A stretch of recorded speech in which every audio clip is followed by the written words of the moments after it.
बिस्मिल्लाहिर्रहमानिर्रहीम, अस्सलाम वालेकुम।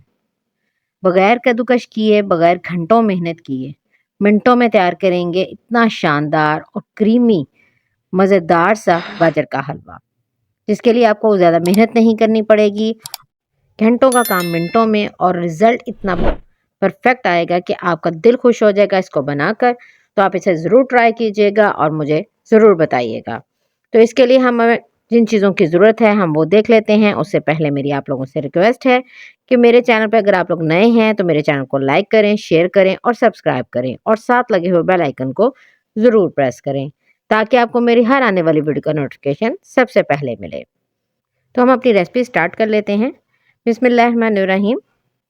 सबसे पहले मैंने ये साफ़ गाजरें ली हैं। आप देख सकते हैं कि मैंने तकरीबन 1 किलो के करीब ये गाजरें ली हैं, ठीक है? इनको अच्छे तरीके से आपने धो लेना है और इनको आपने छील लेना है। बहुत ज़्यादा मोटी नहीं लेनी और बहुत ज़्यादा आपने बारीक नहीं लेनी। तो इसलिए आप इस चीज़ को भी देख लीजिएगा और इसको अच्छे तरीके से मैंने छील लिया और उसके बाद मैंने इसको धो लिया है। इसके हेड और टेल मैंने रिमूव कर दिए हैं। अगर बीच में से कोई आपको ज़्यादा मोटी लगे तो आप उसके 2 पीस भी कर सकते हैं, इसमें कोई इश्यू नहीं है। तो इसी तरह से आपने एक साफ़ कुकर लेना है, उसमें मैंने ये सारी गाजरें डाल दी हैं।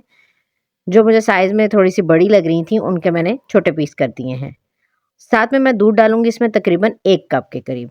बड़ा 1 कप जो होता है वो मैंने लिया है, तकरीबन 1 किलो के साथ मैंने 1 पाव के करीब मैंने इसमें दूध डाला है। या आप छोटा भी 1 कप डाल सकते हैं, कोई इसमें मसला नहीं है, लेकिन ज़रा दूध से अच्छा-सा टेस्ट आ जाएगा हमें, जैसे क्रीमी सा टेस्ट बन जाता है ना, वो बन जाएगा। प्रेशर कुकर मैंने लगाया था तकरीबन 5 मिनट के लिए। इससे ज़्यादा नहीं लगाना, फिर वो बहुत ज़्यादा मैश हो जाएँगी। तो मैंने चम्मच की मदद से इसको ये देखें चेक भी कर लिया है और कितना अच्छे से ये सॉफ्ट हो चुकी हैं। अब मैं इसको मैश कर लूँगी। उसके लिए मैंने ये जो हम साग वगैरह बनाते हैं ना, उसमें यूज़ करते हैं वो मुदगर, लकड़ी का जो बना होता है। आप उसके साथ इसको मैश कर सकते हैं या आप पोटैटो मैशर के साथ इसको मैश कर सकते हैं। जैसे भी, मतलब इसको आपने अच्छे से मैश करना है, ठीक है? तो वो मैं इसको अच्छे से ये देखिए मैश कर रही हूँ। ये सारा अच्छे से मैश हो गया और ये देखें, ये कितना अच्छा-सा मैश हो गया है। अब आप सोच रहे होंगे ये तो बिल्कुल मैश हो गया, मलिया मेट हो गया है, तो ये दानेदार कैसे बनेगा? तो वो भी मैं आपको आगे चल के बताऊँगी।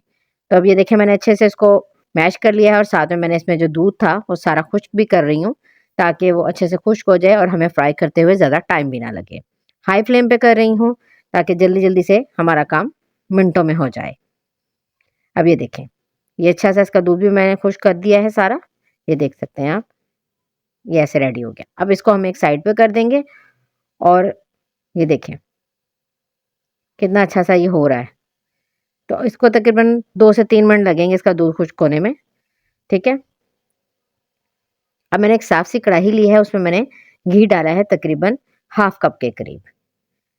कोशिश कीजिएगा इसको घी में बनाएँ, ऑयल में मत बनाएँ, क्योंकि ऑयल में वो टेस्ट नहीं आता। जितने भी हम हलवे बनाते हैं ना, गाजर का हो, सूजी का हो या दाल का हो, वो जो भी हम बनाते हैं वो सब कोशिश किया करें हलवा जब भी बनता है वो घी में बनता है, उसका टेस्ट ज़्यादा अच्छा आता है।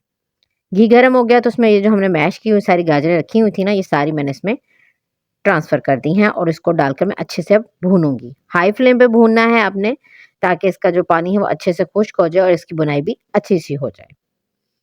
ये देख सकते हैं आप, इसको जब हम भूनेंगे ना, तो वो सारा जब इसका अच्छे से पानी और दूध वगैरह जो है वो सब खुश्क हो जाएगा, तो फिर आप देखिएगा कि कितना ज़बरदस्त ये दानेदार हो जाएगा। तो इसको मुझे तकरीबन 3 से 4 मिनट लगेंगे भूनने में। हाई फ्लेम पे आपने भूनना है इसको और साथ में मैंने इसमें चीनी डाली है तकरीबन हाफ कप के करीब, ठीक है? अगर आप ज़्यादा मीठा खाते हैं तो आप ज़्यादा डाल सकते हैं। 1 किलो के साथ मैंने हाफ कप चीनी इसमें डाली है। तो आप उसको अच्छे से भून लीजिएगा और चीनी डाल के भी इसको भूनते जाना है आपने। अच्छे तरीके से मिक्स करें और इसको अच्छे तरीके से भूनते जाएँ। अच्छा, यहाँ पे मैं आपको एक और बात बताऊँ कि जब हम लोग हलवा बनाते हैं ना, तो अक्सर औक़ात गाजरें ज़्यादा होती हैं, तो उनको कद्दूकस करने में इतना टाइम लग जाता है और उसे फिर जब बनाना होता है, तो फिर उसको भूनते-भूनते काफ़ी टाइम हमारा लगता है। तो हम लोग ना सोच में पड़ जाते हैं कि अब हलवा बनाएँ कि ना बनाएँ और इतनी मेहनत कौन करेगा? तो हम बाज़ार से ही ले आते हैं। तो इसलिए ये इतना आसान सा तरीका मैं आप लोगों के लिए लेकर आई हूँ कि आप इस तरह से इसको बनाएँगे ना, तो यकीन मानिए इतना मज़े का बनता है और इतना टेस्टी बनता है और जल्दी से झटपट बनता है। आप मिनटों में बना लेंगे घंटों का काम। तो ये कोई मुश्किल काम नहीं है, आप इसको इस तरीके से ज़रूर ट्राई करें और एक दफ़ा आप को ट्राई करेंगे ना, तो आपको इतना पसंद आएगा और कुछ साबित भी नहीं कर सकेगा आपको कि आपने इसको जो कद्दूकस किए बगैर जो है ना, इसको आपने बनाया है। आपने इसे प्रेशर कुकर में बनाया है, कोई भी इस चीज़ का जज नहीं कर पाएगा इसको, ठीक है।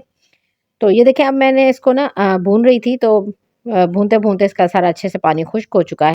और ये देखिए हमने घी जब डाला था इसमें, तो उस वक़्त लग रहा था कि घी बहुत ज़्यादा है। तो अब देखें बिल्कुल भी पता नहीं चल रहा कि घी कहाँ पे गया। तो इसकी अच्छी से आप बनाई जब करेंगे ना, तो आपका सारा जो घी है वो खुद ब खुद सेपरेट होना शुरू हो जाएगा और इसका जो सारा पानी वगैरह वो अच्छे से ड्राई हो जाएगा। मैंने ऊपर से थोड़े से बादाम पिस्ते जो थे वो ऊपर से थोड़े से डाल दिए हैं, थोड़ा-सा ये खोया था ऊपर से, ये भी मैंने डाल दिया है। कुछ मैंने ड्राई फ्रूट जो है वो थोड़े से बचा लिए हैं, वो एंड पे हम गार्निशिंग के लिए ऊपर से डालेंगे। और थोड़ा-सा खोया भी हमने एंड पे ऊपर से डालना है, ठीक है? तो ये बस इसको जब खोया जिस टाइम आपने डाला है ना, खोया उस टाइम डालना है जब आपने बिल्कुल इसकी फ्लेम बंद करनी है।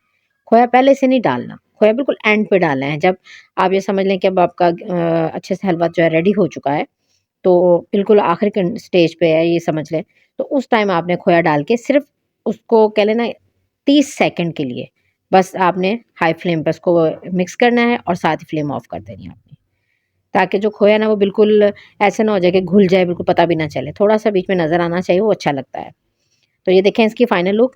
ऊपर से भी मैं थोड़ा-सा इसके ऊपर खोया डाल रही हूँ और थोड़ा-सा जो हमने वो बादाम पिस्ता काट के रखे हुए थे और थोड़े-से मैंने बचाए हुए थे गार्निशिंग के लिए, वो भी मैंने ऊपर साथ से डाल दिए हैं।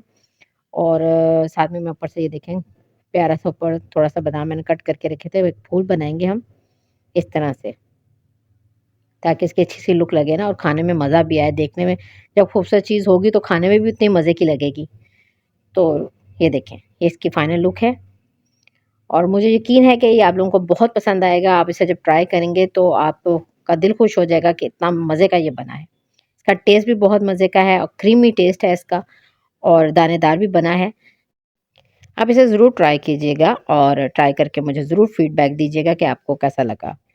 और भी अगर आपने हलवे की रेसिपी आपको चाहिए हो तो मेरे चैनल पे गाजर के हलवे की रेसिपी मौजूद है। आप वो मेरे चैनल पे विज़िट कर सकते हैं और वहाँ से आप देख सकते हैं। तो ये देखें ये इसकी फाइनल लुक है और मैं आपको इसको सर्व करके भी दिखाती हूँ। ये देखें कितना ज़बरदस्त और कितना दानेदार बना है। और मुझे ये भी बताइएगा कि आप मुझे किन-किन शहरों से देख रहे हैं ताकि मैं आपका अच्छे से थैंक्स कर सकूँ। तो नेक्स्ट वीडियो में मिलूँगी। अपना बहुत ज़्यादा ख़्याल रखिएगा, दुआओं में याद रखिएगा। अल्लाह हाफ़िज़।